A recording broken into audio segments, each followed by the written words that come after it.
Welcome to another episode of Growth Hacker TV. I'm Bronson Taylor, and today I have Matt Berman with us. Matt, Hey, thank you so much for coming on. hey, thanks for having me. Absolutely, we're so glad to have you. You are currently the distribution hacker at 500 startups, and my guess is most people watching this won't actually know what that means. So let's start there. Let's define the term distribution hacker. So, what is a distribution hacker, and also how is it different than a growth hacker in your opinion? Yeah, good question.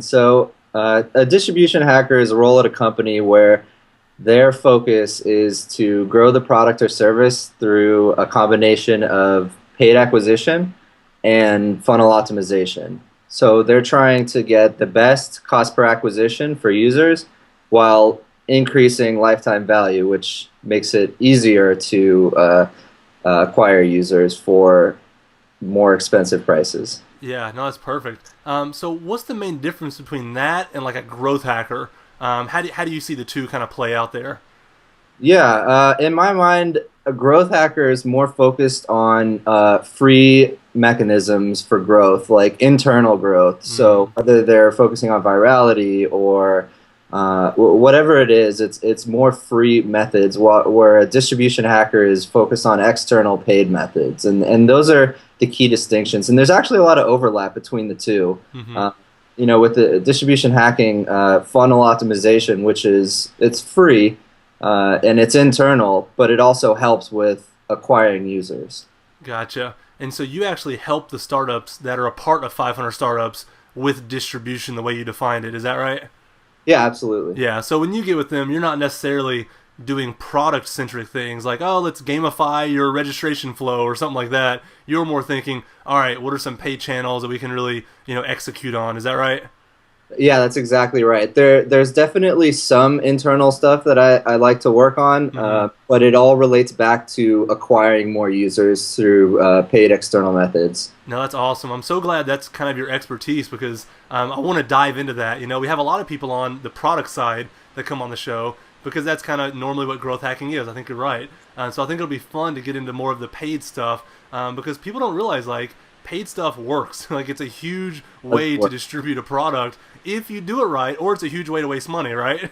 Sure. Yeah, absolutely. Yeah, so it'd be cool to get into a little more. Now, let me ask you this: how did you learn the skill set of distribution hacking?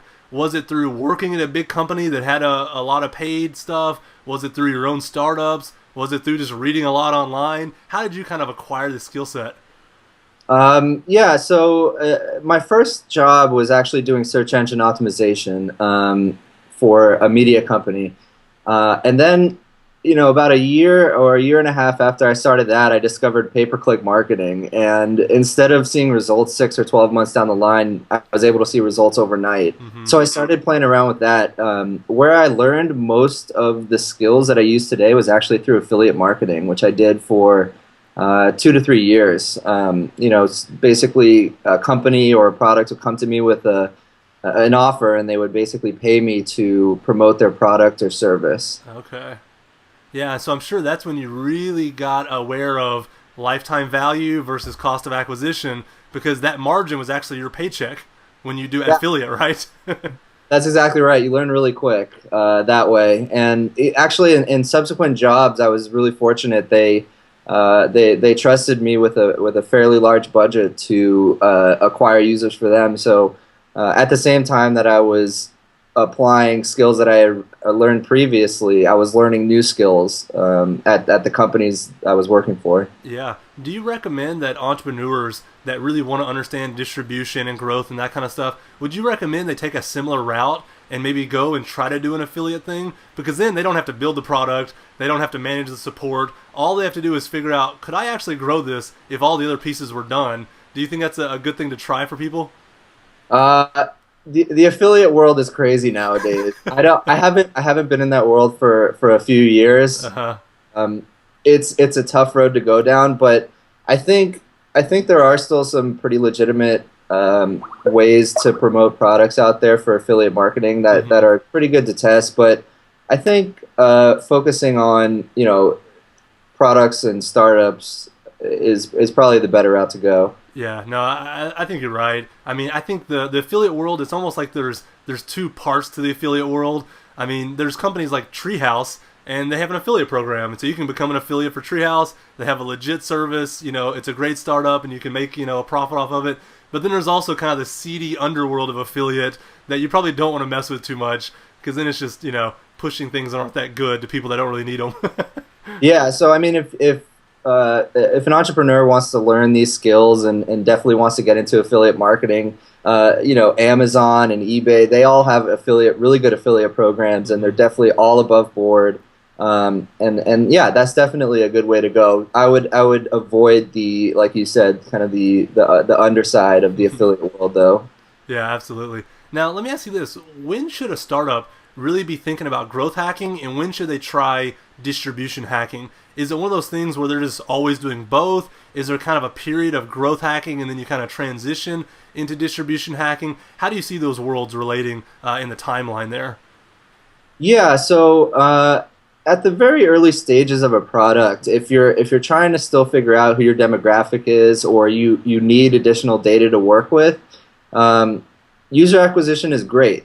But when you're talking about like larger scale distribution hacking, it's definitely best to wait until you have product market fit.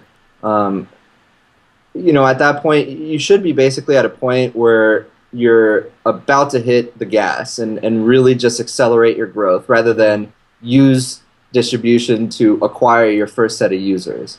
I gotcha. Growth hacking, in my mind, can be used almost the whole time.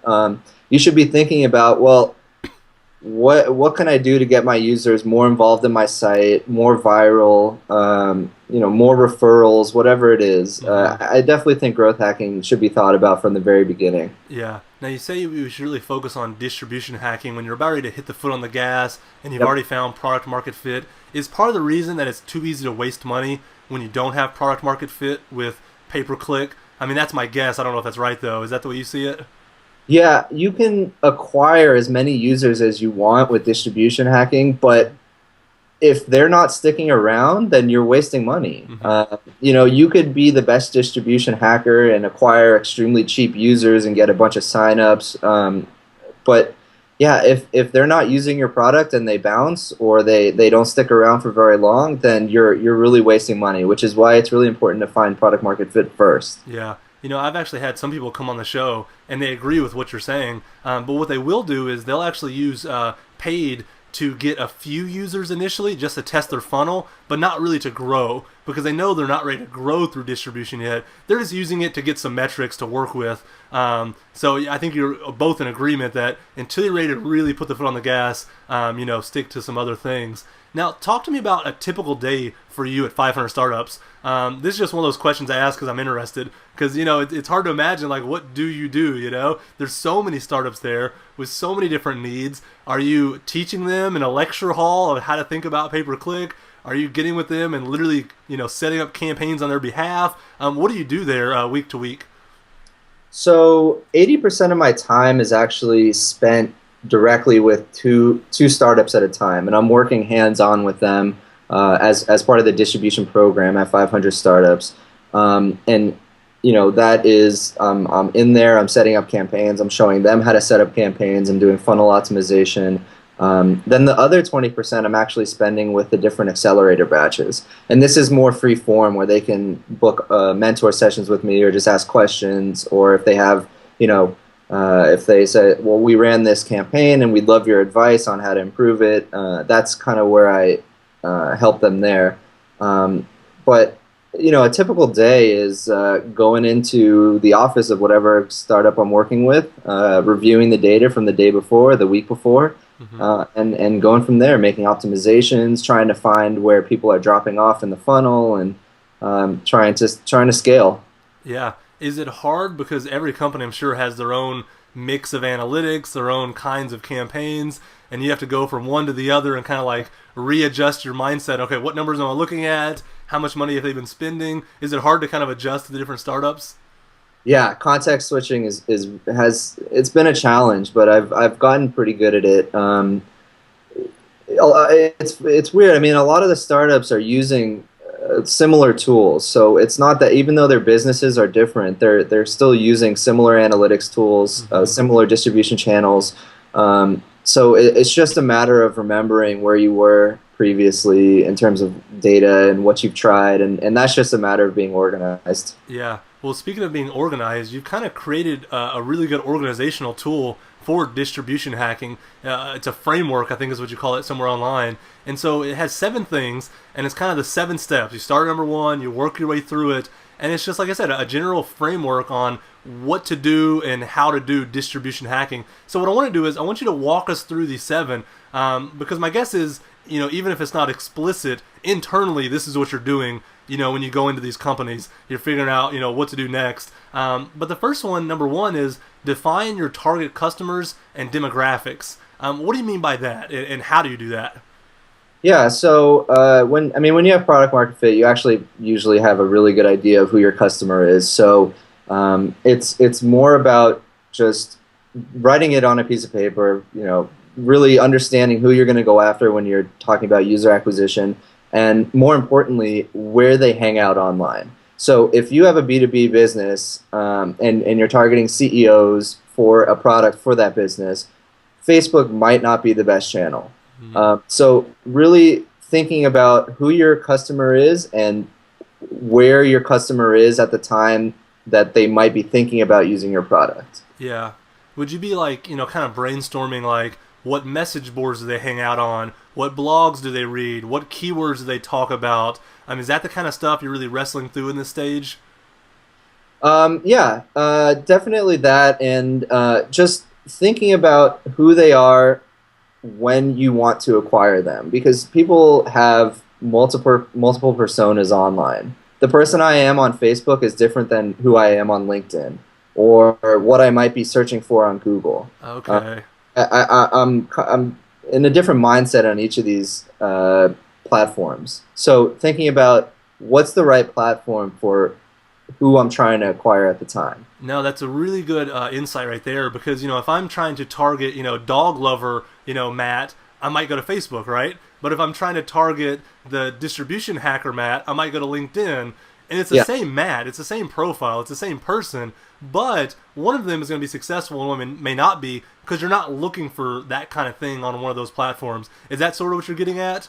That's exactly right. Yeah. No, I never actually thought about it that clearly before, so I'm really glad you said that, because I knew there's a difference, but it's like individually we're different people on different platforms, and so I think that's awesome to keep in mind. Now, after you've defined the target customer and the demographics, the next thing, number 2, is to define the conversion goals and the funnels. So what do you mean by that?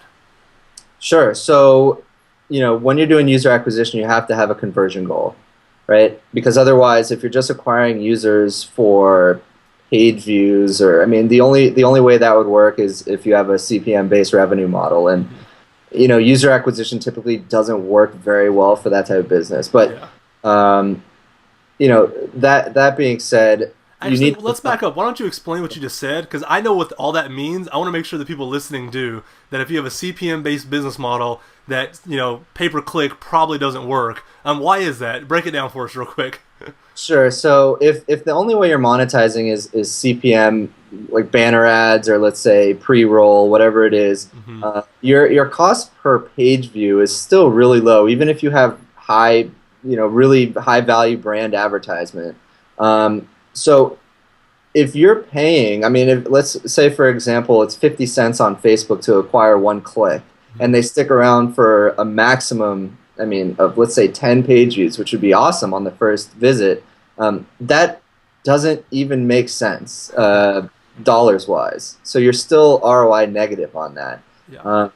And most channels where you're going to acquire users for cost per click, they're not going to be anywhere near as low as you need them to be ROI positive on a CPM-based revenue model. Yeah, which is why we see CPM-based businesses are usually things like blogs and content, because they have a mechanism to bring people in that's not about going out and paying to acquire them. Sure, it's about getting inbound links, which grows your SEO, and that typically is the best channel for that type of business. Yeah, absolutely. Now, sorry I cut you off there. So you were talking about defining conversion goals and funnels. So go back and talk about that a little bit. Sure. So you definitely need a conversion goal when you're doing user acquisition. Otherwise, you're just acquiring users for whatever reason. So, for example, you should, if you have an e-commerce site, the conversion goal should be a sale. If you can even be more detailed than that and say, I want to sell this specific product. Mm-hmm. So really understanding how the user comes from the advertisement click all the way through your funnel to the conversion and knowing what those steps are, that you have to define that before you spend any money. Yeah, and do you find that a startup should usually have a really narrow goal, like you just said, maybe one product they're trying to sell? Is it helpful to be that hyper focused on a goal, or do you let it be a little more broader? Does that work? What do you think? Um, I think it all depends, but I would say the majority of the time is really good to have just a single or maybe even just a couple goals. But I typically just have one goal. And Yeah, if, I guess an e-commerce site might be the exception where, you have multiple different products. But again, the goal is just to sell. yeah, And if you have a software as a service business and you have multiple tiers of customer, it's still subscription is the goal. yeah. It's a single goal. Yeah, and now with funnels that are leading up to that goal, where you actually get to see so many different kinds of businesses and so many different kinds of funnels, I'm interested to ask you this. Do most funnels have about the same number of steps? I mean, I know in the businesses I personally have started and run, there's usually 3 or 4 or 5 goals in the funnel that'll get them to what I'm trying to do. Is that normal, or is there some companies that have 15 goals in the funnel or 2 goals in the funnel? What does that look like usually? Yeah, it varies. Some companies that I've worked with, the goal is on the landing page, and all they want is an email address. And then other companies, it's an 8-step sign up process where they're requiring many fields of information from the user. So it really varies on what the business goal is. Yeah. Does it make it like astronomically harder when you have more steps in the funnel to get a conversion on the goal, or does it just a matter of the business and it doesn't matter? No, no, you're absolutely right. Every single step, every single field that you add, drives down your conversion rate. It's just the more work, the more information that you ask from your customers, the less likely that they'll be to give it to you. So, Yeah. um, but then again, when they're giving you multiple pieces of information and you have a multi-step funnel, those users tend to actually be higher value. So even though you convert less of them, they're worth more. Yeah. And Typically. and does it usually make sense if you're gonna have more steps in the funnel? It probably needs to be a high margin product. It's hard for me to imagine a low margin product having a bunch of steps. Is that accurate or? That's exactly right. Yeah. Yeah. No, that's good. Is that a lot of what you do? You go into these companies and you try to chop down their funnel as much as you can. Is that a piece of what you do for them? Yeah, absolutely. I'm always for simple. So the less you ask from your users, I think is better. Kind of a side effect of that is when the quality of user tends to decrease slightly when you require less fields or less pieces of information from them. Hmm. But it's a balancing act because when you require less fields, you convert more users, even though some of them might be lower quality. So you need to figure out what the right balance is between asking too little and Hmm. getting poor quality users. Yeah, I think that's a good point you're making. That everything's a trade-off, and you can do things on the front end that maybe give you 10x more users, but 3x more bounce. And it's like, well, that's a good trade though. It's like overall the ROI is better, even though if you just look at the balance, you're like, oh, things are going horribly. Like everybody's bouncing now. It's like, well, you're bringing in 10 times more people, so it's okay that 3 times more are bouncing. And so everything's a trade-off. And if we just focus on one number without really understanding the entire funnel, what's happening after the funnel, then we can do the wrong decisions for our business. I think. So I think that's a really cool point you're making. Yeah. Now the next step here, number 3, is to implement and refine analytics tools to track goals and funnels properly. Talk us through that process. What tools are you using to track the analytics usually? What are some of the hang-ups that you find with analytics? Just talk us through that piece of the puzzle there. Sure. Yeah. So when I first started at a company, the first thing I do is always audit their analytics platform and just look like how are they tracking things? Is it accurate? Are they tracking all the right steps? Are they tracking them properly? Is it really organized? Because if you're not tracking things properly, you're spending money for nothing. Hmm. And so I mean, some of the tools that I've used in the past are Mixpanel, Kissmetrics, Google Analytics. Google Analytics isn't great for funnel optimization. I tend to like the more event-driven analytics platforms like Mixpanel and Kissmetrics. Hmm. But yeah, that's definitely the very first thing I do when I first start helping a company. Yeah. Do you find that a lot of companies have it set up pretty well when you come in, or is it usually just a complete mess? Um, no, it depends on the company really. Hmm. Some of them know, what they need to track really well, and um, some of them need a little bit of help. Yeah, no, that's good. And then how long do the analytics tools need to run before you feel confident in the data you're getting? If they've been running for a week, do you feel like, okay, I can use that data to make some decisions, or do you like it to be running for a month, or what is your thoughts there? Yeah, so it's less a function of time and more a function of volume. Uh, If you have a huge site with a ton of users, then you could potentially have data in a day or two. yeah. But if you don't, if let's say you're running a B2B service, then every single customer might be worth a lot, but you might not be getting a ton of data. So Yeah. it might take longer to accumulate statistically valuable data set. Yeah. Where do you think the tipping point is? I know it's different for different businesses, but how many uniques do you need in a given, of amount of volume to be like, all right, that's statistically significant. We had 100,000 uniques. I can run with that. Like, is there a number like that in your head that you're kind of shooting for, even though it's not going to be exact? No, it really depends on the business. Hmm. Obviously, it can't be 10 because Yeah. a single conversion can skew the data significantly. So, Hmm. um, if I were to put like a threshold on it, I'd say, 500 would be the minimum. Let's say just page views for, Hmm. let's say, a landing page. But it's Gotcha. really difficult to say like an exact number. You just need to feel comfortable that if you had, five more conversions, is that really going to significantly change your data? Uh huh. And if it will, then you probably don't have enough data, right? Exactly. Like you don't want to see huge jumps in whatever your funnel goal is. I gotcha. That makes sense. And so after you kind of implement and refine the analytics tools, you get everything tracking. The fourth step is to implement and refine split testing tools, which are probably similar to the analytics tools. But what kind of tools do you use there to do A/B testing? How do you kind of have that set up? Sure. So for kind of front end like display layout changes, Optimizely is great, and you don't need a developer to make changes and do split testing. Hmm. Anything more complicated than layout changes or color changes, you probably need something on the back end. And depending on what development platform you're using. I mean, Ruby on Rails, I use the Split gem, for example. Hmm. That works really well, and connect it to whatever analytics platform you're using. And you can even build a split testing tool in-house. I mean, it's pretty easy to do something really simple where it's just a 50-50 split of users depending Hmm. on whatever you're testing. Yeah, and then you can even make your program go ahead and implement the one that performed better. So I mean, you can create it almost automated. Yep. Yeah, you're right. I mean, it's not that hard.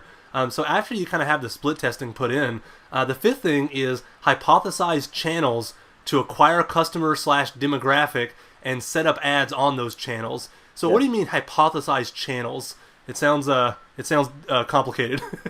Oh, no, it actually comes back to the first step where you're thinking about where your users hang out online, and this is the step where you're actually gonna say, okay, I believe if I'm selling dog food to dog lovers, where Hmm. am I gonna find them? I'm gonna say I hypothesize that I'll find them on Facebook, and if I type in these certain interest keywords and I say I only want 35 to 45-year-olds, that is going to work really well for conversions for dog food. So really like getting down to the nitty gritty of what you're going to be targeting. Hmm.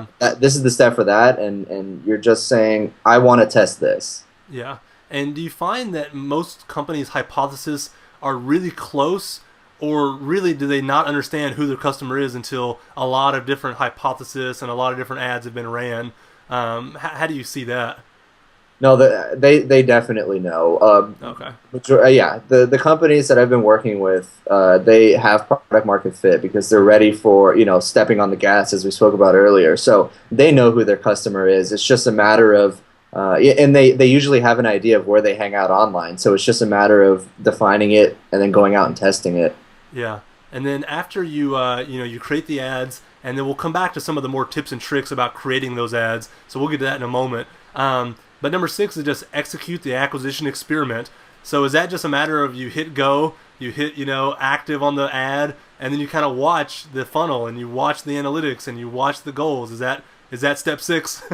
Yeah, that's set up the ads, set up the targeting, push go. Yeah, and then just see what happens. Yeah. How long do you usually let ads run for before you feel like you can see if the hypothesis was right or wrong?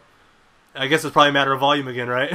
Yeah, exactly. That's what I was gonna say. It is a function of volume, and it depends on the business because if you're like a B2B business where every single customer is worth $10,000, you only need one customer, Yeah. right? Or, well, you know what I mean. So one customer makes a huge difference, but if you're getting email signups, one customer's not really important to you. You're talking about tens of thousands, which start to make a difference in your business. Yeah, and then the final step is to optimize the channel and funnel, or return to step five. So obviously you're going to look at the data, and then you're going to make decisions based on what you're finding. What are some of the optimizations that you find yourself making? What kinds of things would be optimized at this point? Are you adding in new funnel steps? Are you taking out funnel steps? Are you just changing the targeting on the ads? Like, what are you doing here? Yeah, all of the above. I mean, if you're looking at your data and you see some glimmer of hope in terms of, let's say, being ROI positive, or even if you don't even need to be ROI positive, if you're just finding that, yeah, these users are really high quality, they love my product. So if you see some kind of glimmer there, you take advantage and you start to optimize. And there's two sides to optimization. There's the ad platform side where you're optimizing, let's say, your targeting or which includes demographic or your ad copy, your ad image, whatever it is. So you're trying to improve click-through rate. You're trying to drive down your cost per click. That's one side. Then the other side is after they actually land on your site. You need to optimize the different steps of your funnel. That, for me, typically means removing fields or split testing different landing pages, Hmm. trying different approaches to copy. Yeah, all definitely you need to optimize both sides if you see like, wow, there's actually some potential for success here. Hmm. Now, how closely do you integrate the landing page with the ad? And what I mean is this: do you have an ad that pushes everyone to the homepage of the startup, and then they kind of just get thrown into the normal flow, or do you create specific landing pages that are really targeted to the kind of people you grab from that ad? What's your view on that? Um, my view is that it varies. Sometimes I'll send it to the homepage, but that's actually kind of a minority case, just because home pages tend to work really well for organic users. Hmm. People who click from an ad typically want something a little more defined for them, I guess. Hmm. So sending those people to a specific landing page tailored to, like you said, the ad is really important. So and something else you mentioned, which is actually really important, is making sure that your ad and your landing page copy are relevant, right? Hmm. So if you're telling them one thing on the in the ad copy, and then they land on your page and they are confused because it's selling something else, Hmm. you're not going to get conversions. And if you do get conversions, they won't be high quality, high value users. Yeah, and just to make sure that everybody watching this completely understands what we're saying right here, when we create an ad, we have so much granularity. Like, I'm picking people that only subscribe to this blog to see this ad, so I know the keywords they want to hear. Where my general organic traffic may be slightly different, and so I don't want to make a homepage with those kind of keywords on it, but I can make a landing page that has exactly those keywords. So when somebody gets there from the ad, they feel like, wow, I found home. This is where I'm supposed to be. They know me. Where do I put in my credit card number? Yeah, that's exactly right. People coming from ads are, if you do the ad well, the ad copy, they're pre-qualified. They know when they click, or even before they click, what they're getting into.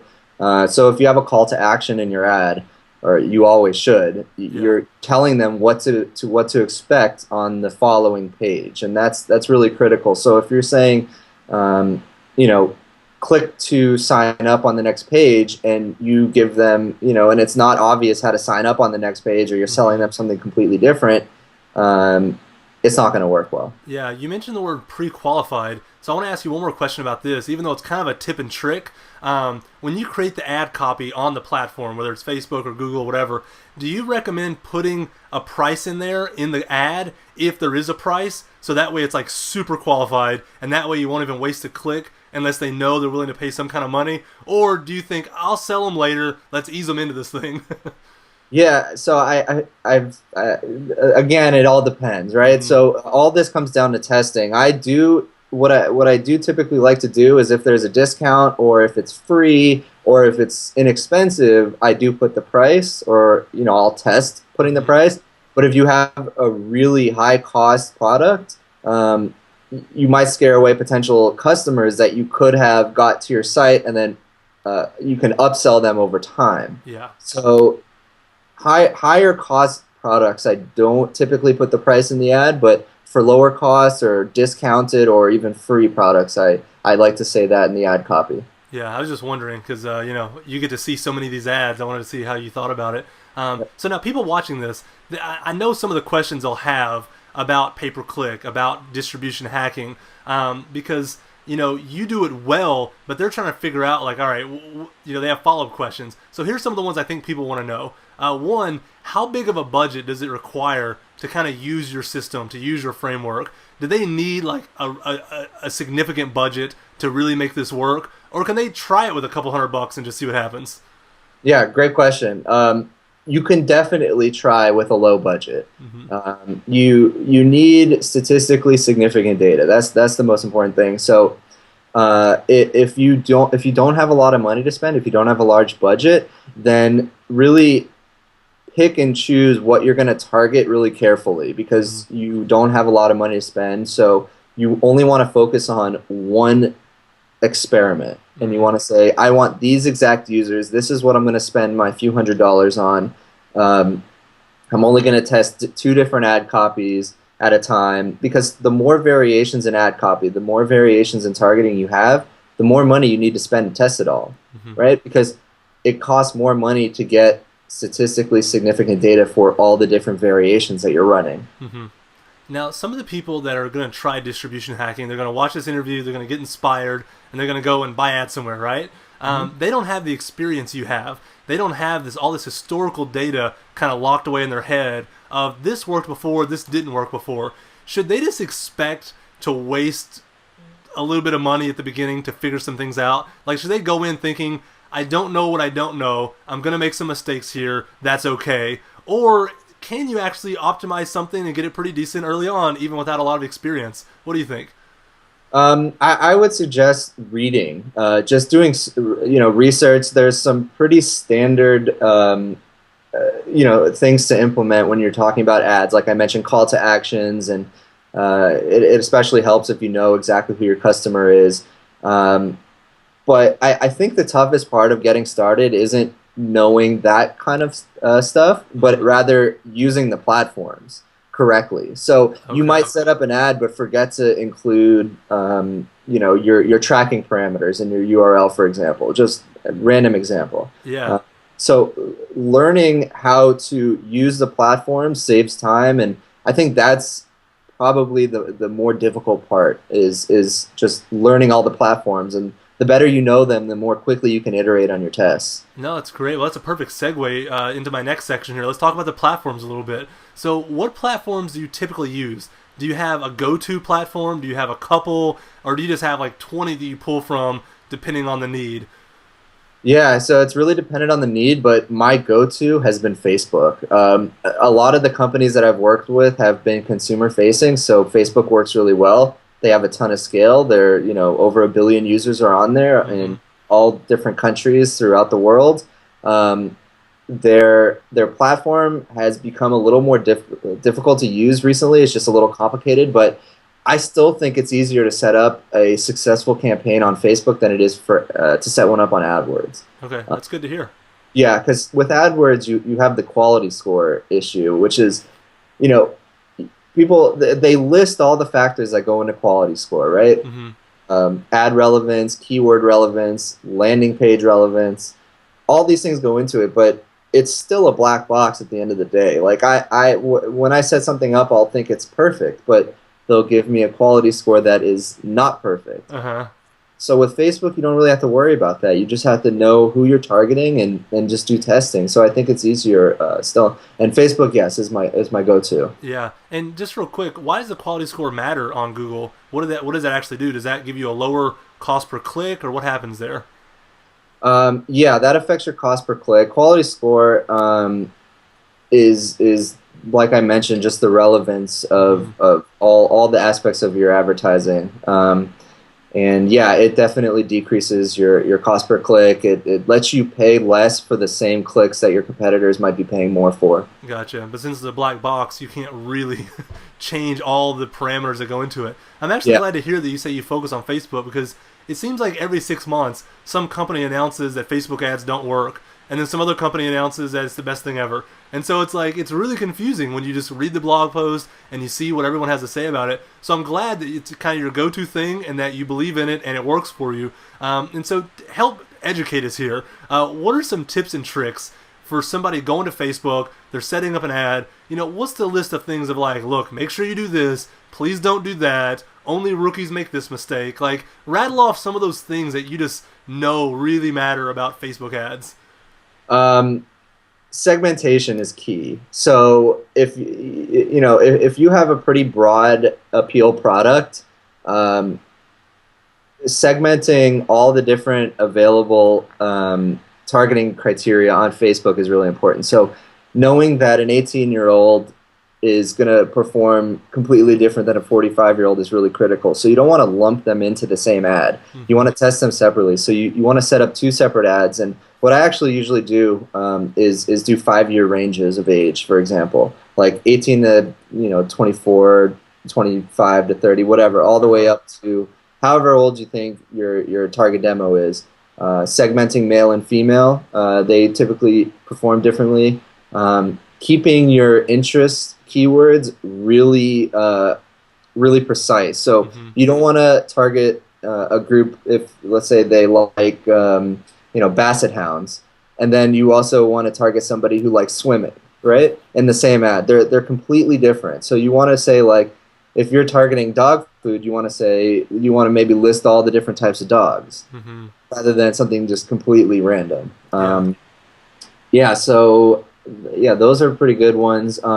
Let me ask you a question about segmentation. When you're setting up a Facebook ad and you start segmenting, you start breaking down the age to a smaller segment. You break down male or female. You break down married or single or undefined. Like you go through and you kind of check the boxes. On the right side, it tells you how big the possible pool of people is who are going to see this ad. So it'd be like 50,000, 100,000, 2 million.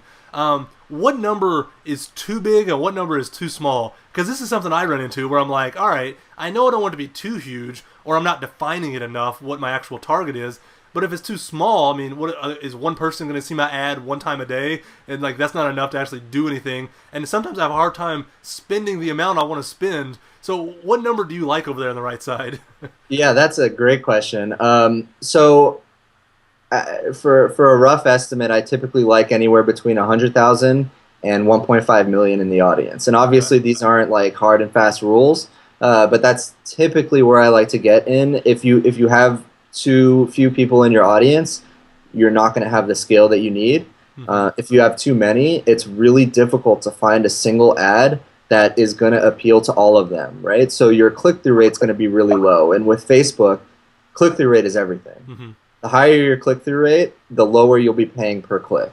Yeah. And let me ask you another question with that, too. You talked about segmenting the ages in groups of 5. And this is kind of the question I want to know.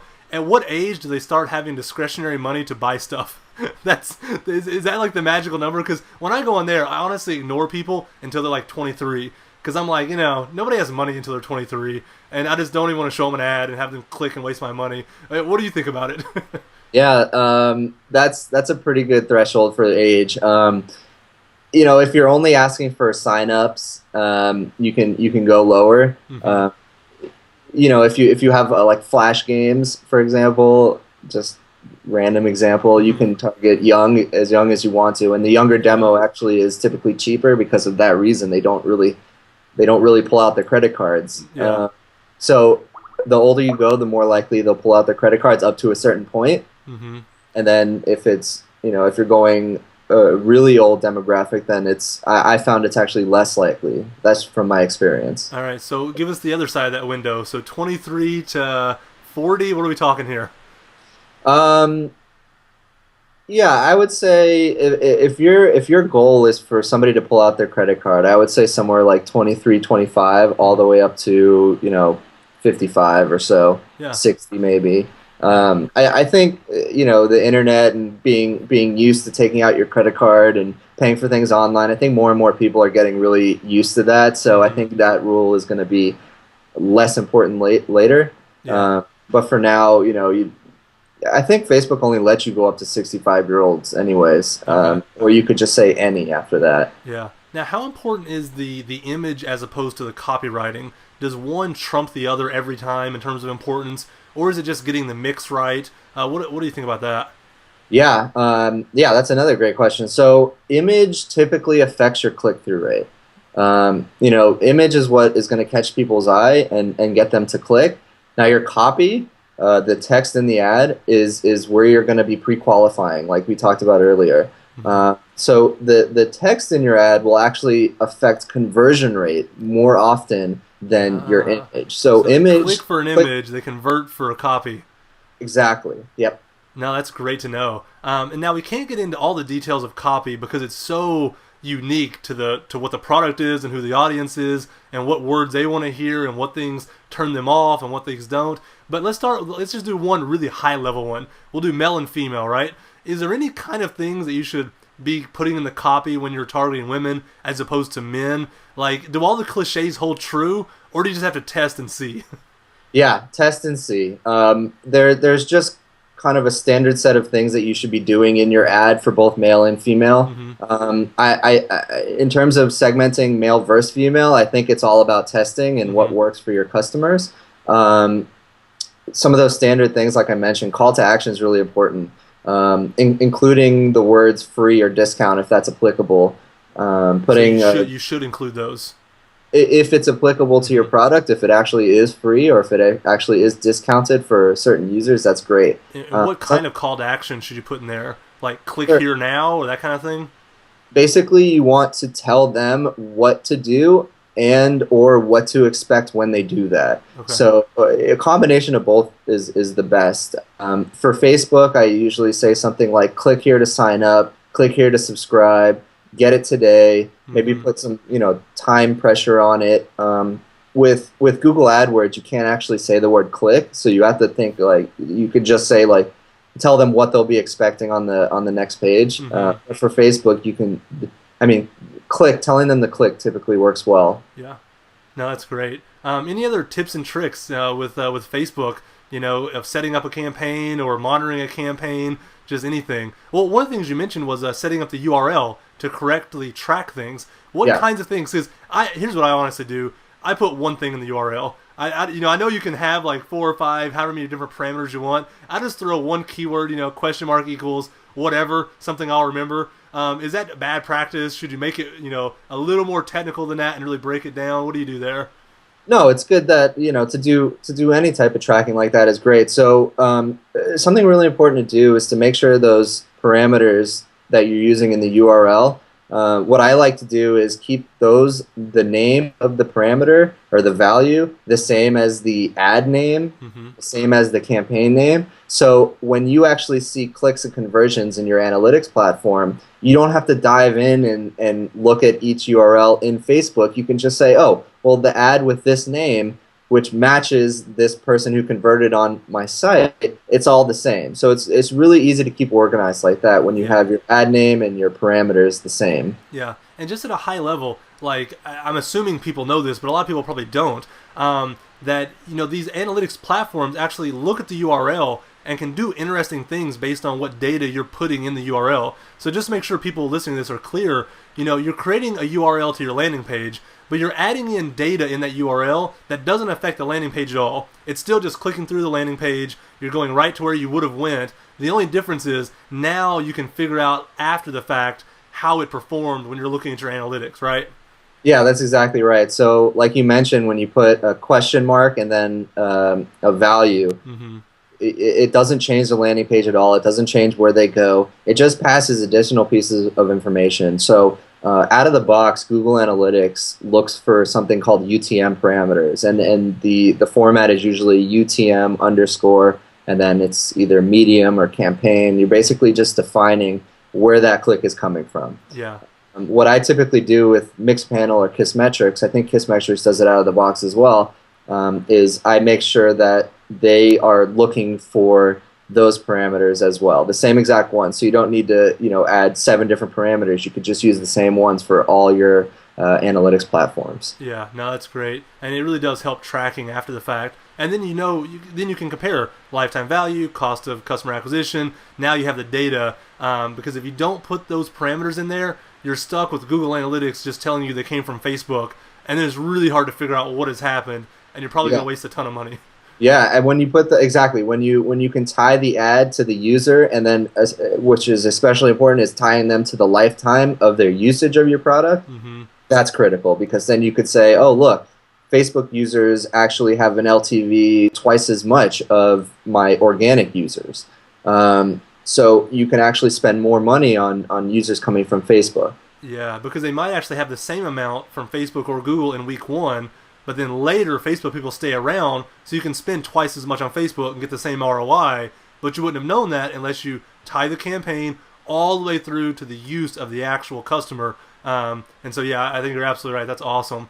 Now, besides pay-per-click, you also help companies with other things related to growth, because like you said, it all kind of comes together at some point, and you're probably just helping them with a lot of different things. You've already talked about funnel quite a bit, but online it also says that you help companies with their email lifecycle marketing. What is email lifecycle marketing, just to make sure I'm on the same page with you here? Sure. So email lifecycle marketing is typically defined as, there's 2 aspects of it. There's trigger emails, and then there's drip emails. Drip emails are the emails that you probably get from a lot of companies when you sign up for them. They get dripped out over time, and they're usually informational emails or upselling emails. So like the first one on day 0, so when you first sign up, will be the welcome email. Like, hey, thanks for signing up for the product. And then maybe on day 3, you'll get another email like, hey, here's some advanced features. Then maybe day 7, you'll get another one saying, hey, we have a premium service, why don't you check it out? And so those are drip emails. Trigger emails are slightly different. They get triggered by user actions on your site. So a good example of this is funnel abandonment emails. Let's say you have a 5-step process in your funnel, and a user gets to step 4 and then leaves. A good thing to do is to email them 24 hours later and say, hey, you're almost done signing up.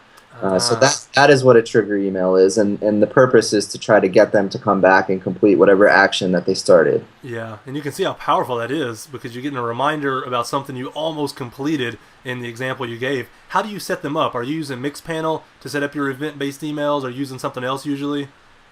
Yeah, I've used Mixpanel. They have a cool feature called notifications. You're already sending them all this data about your users, so you use that data to set up the rules, the logic for your emails. I've tried some other ones. So UserFox is great. Send with Us is great. Yeah, there's a bunch of tools out there. There's a lot of startups doing this right now, and it's actually a really interesting space. Email is definitely still undervalued at companies. Yeah. Why do you think companies undervalue it? I don't personally. I'm just wondering why. Yeah, I mean, this is my theory, is because a lot of these companies are run by engineers, and I am a techie, and I get a ton of email from a ton of different companies. So it's kind of annoying to me to get 10 emails from a company in 2 weeks. But people outside this bubble, people outside the tech industry, they don't receive even a fraction of the amount of emails that you or I would receive. Mm-hmm. So when they see an email from a company that they signed up for, they actually really like it. And I think engineers or techies are used to thinking about it as, from their own perspective, where I don't really like receiving email, so I'm not going to send any. So I think that thought is changing though. Yeah, no, I think you're absolutely right. Now, do you recommend that most companies have drip and event-based emails? Is it usually best practice to have both? Or is there some companies just need one or the other, do you think? I would say it's great to have both. It again, it's gonna vary depending on the product. Mm-hmm. If your customer base are hardcore engineers or hardcore techies, probably don't want to send them a lot of emails, Mm-hmm. right? You want to be very sparse with the emails you send them. But if you are, we'll take it back to the dog food example, or let's say you have another service, whatever it is, Facebook sends a ton of emails. Mm-hmm. For other customer bases, other types of customers, that's fine. Yeah. What are some of the best practices about email in terms of maybe, content or just anything you've learned that, like, by teaching us this, we're going to have better emails and better click-through rates, that kind of stuff? Sure. Keep it simple. Have a single call to action. Mm-hmm. Track the emails really well. Make sure you got those UTM parameters on those emails as well, because you have a single link in the email and it's the same as an ad. Mm-hmm. You're trying to track the click and you're trying to see what they do after the click. So yeah, keep it really simple. What I've seen work well, and actually Mixpanel suggests this, is putting your brand name at the beginning of the subject line. Okay. Yeah. Why is that? I think because when people sign up, they are, they remember your product, and then when they see that in the email, they notice it and they're more likely to click. That's just a theory. Yeah. I think also really personal emails work well, so Mm-hmm. making them not seem automated, Mm-hmm. or sending them from an individual. So like I would be sending an email from Matt Mm-hmm. instead of from whatever company I work for. Yeah. So I think that works really well also. No, that's good. I think I need to change that on Growth Hacker. Right now, it's coming from team@growthhacker.tv. I think it'd be better if it came from me when I send out the weekly updates of new episodes. That's a good point. I'm probably going to implement that. Yeah, I think. Sorry to interrupt. So No. I think that it really depends. Again, depends on the content of the email. If it's a transactional email, if you're telling them like, oh hey, you just did this action on the site, Mm-hmm. then it makes sense to send it from the team or from the Mhm. company versus like if you're asking them, for, let's say, to fill out a survey or something, or like, hey, can we chat about what your experience is? It's better to come from an individual. Yeah, that's great. And then one side note, and we talked about building these URLs. For people that haven't built them just by hand, now we can just build them by hand and it's easy. But they can go to Google URL Builder, do a search for that, and Google has this really great tool. You just type in some of the parameters, and then it creates the URL. And once you do that for a few times, then you can just kind of rattle it off and do it yourself. But it helps kind of, it's the training wheels to get you going, tracking things, right? Exactly. Yeah, that's a great tool to use for somebody starting to learn about parameters. Yeah, no, that's awesome. Well, Matt, this has been a great interview. I have one last question for you here. What's the best distribution hack that you've ever implemented, or maybe the best thing within one of the ad platforms that we should know about to really achieve distribution hacking? What's one of those silver bullet tips you have? Something that's been working really well for me lately is something in Facebook called a lookalike audience. And what this basically is, or how it works, is you take your current customers, and let's say you have 10,000 customers on your service, and you get their email addresses, and you can actually upload them to Facebook in something called a custom audience. And then you tell Facebook, create me a lookalike model. And what it does is it takes the list of email addresses, finds those users on Facebook, and then builds a list of really similar users based on demographic, interests, and you can go from having a set of 10,000 potential, or your current customers, to having millions of potential customers that are extremely similar to your current customers, and that has been working really well for me lately. Yeah, and where do they find that tool at? Yeah, so this is all done within the Power Editor. The Power Editor is actually it's a pretty complicated tool. They have a lot of stuff in there, a lot of really cool things buried. Mm-hmm. But on the left side of the Power Editor, there's something called Custom Audiences, and that's where you'll find it. Oh, that sounds awesome. It almost reminds me of like retargeting. It's like a way to get at people that are super qualified, not Yeah, just kind of qualified. Um, exactly. no, that Really sounds smart. great. Yeah. Well, Matt, this has been an incredible interview. I mean, there's been so much here to take away in terms of distribution hacking and pay-per-click stuff and the email stuff. I mean, it's really a great overview of kind of what you do, and there's a lot of stuff here that we can imitate and learn from. So thank you so much for taking time out and coming on the program. Thanks very much for having me.